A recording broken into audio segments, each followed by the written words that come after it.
देखिए बाबा से कहले कि सारी दुनिया के दाता कहला बेले बंदरे से रोके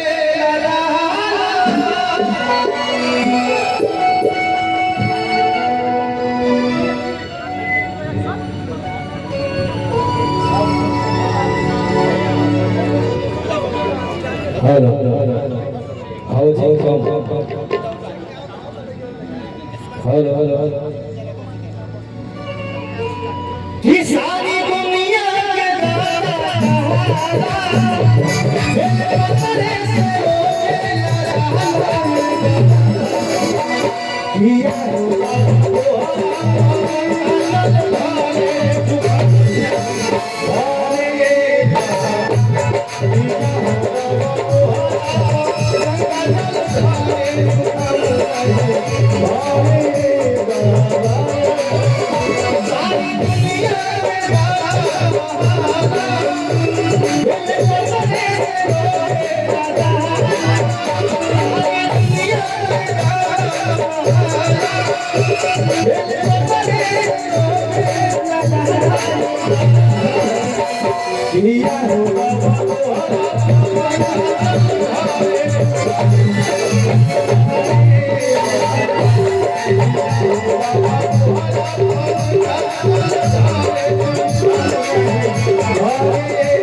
यदि शंकर भगवान के भक्ति पर केंद्रित है भजन, पशुपतिनाथ बाबा पर केंद्रित है भजन, ईमान लागल होके तो ताली बजा के समर्थन करी। जे भोला भाला बा नाम जेकर भोला बा, जेकर भजन धरिया भंगिया के गोला बा, जहाँ शिव के पूजा ना कइल जात होके वैसा कतहु ना गांव नगर टोला बा। आज के दिन ऐतिहासिक दिन है, देख सकता नहीं चारों तरफ है झंडा लागल बा और पार्टी के कार्यकर्तागण माननीय प्रधानमंत्री जी के स्वागत में सभी लोग तत्पर बा और हमारे कलाकार के दल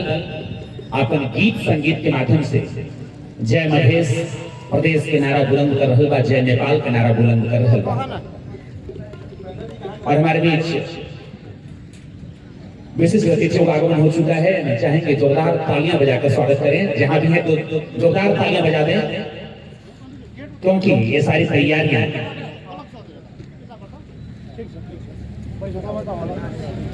आइए हमारे बीच रंजन बिहारी जी मौजूद हैं, जिनकी आवाज में जो मिठास है, मिश्री की मिठास भरी है रंजन जी की आवाज में, और आए हैं नए नए भजनों को लेकर एक नए अंदाज में। जैसा कि बता चुके हैं कि यहाँ गायिका सलोनी पांडे जी का भी आगमन हो चुका है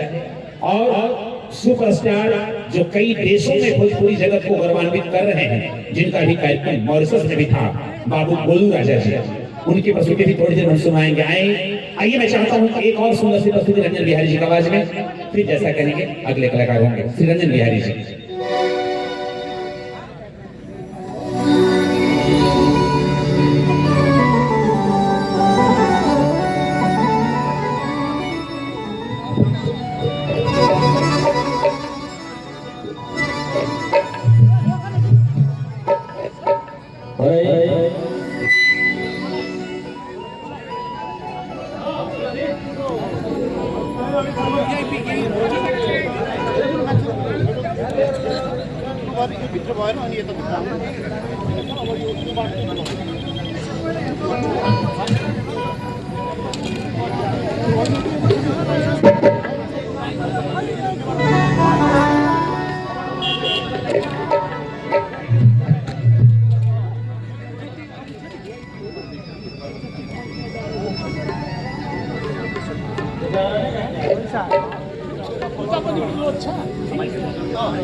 और एक और बहुत ही प्यारा अंदाज,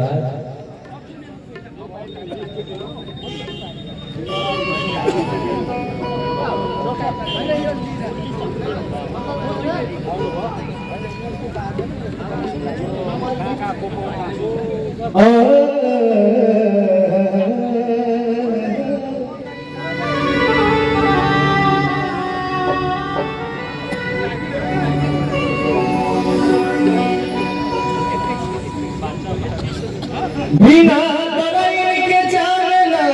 होगा,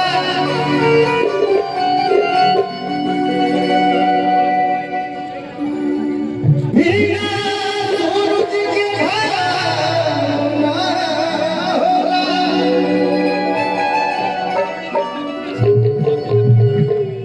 प्रेमी भावे तनो बुरा हो जाए, बाकी प्यार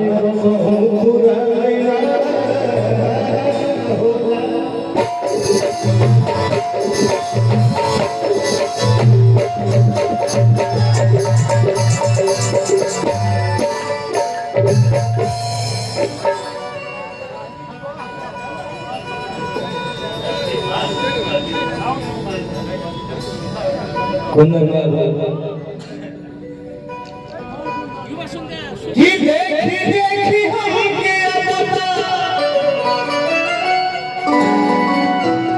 हो सदा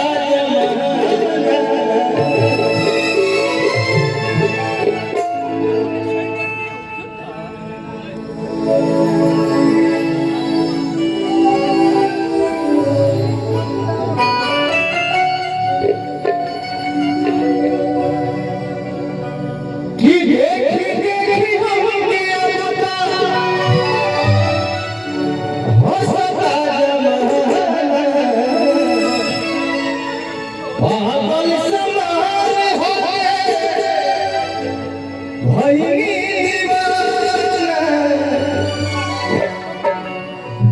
केहू के रोबावल बहुत बात नहीं है, रोवा के हंसावा बहुत बात बोला।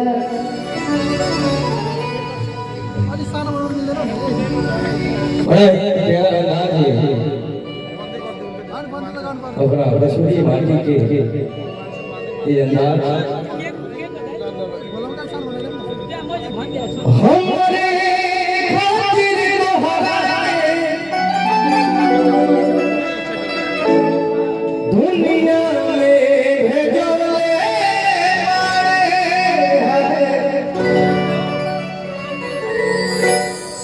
भगवान बड़ी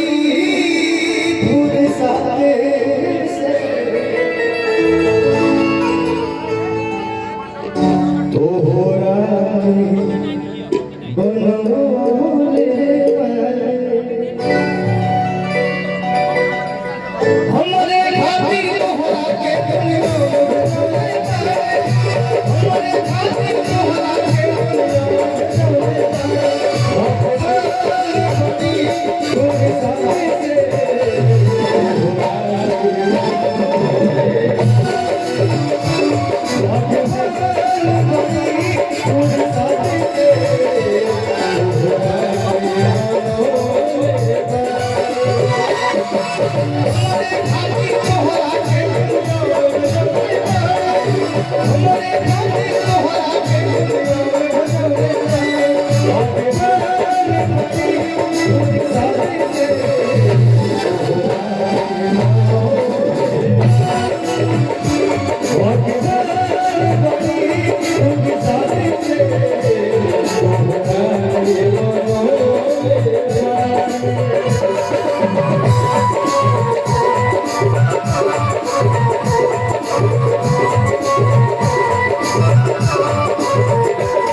दुनिया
में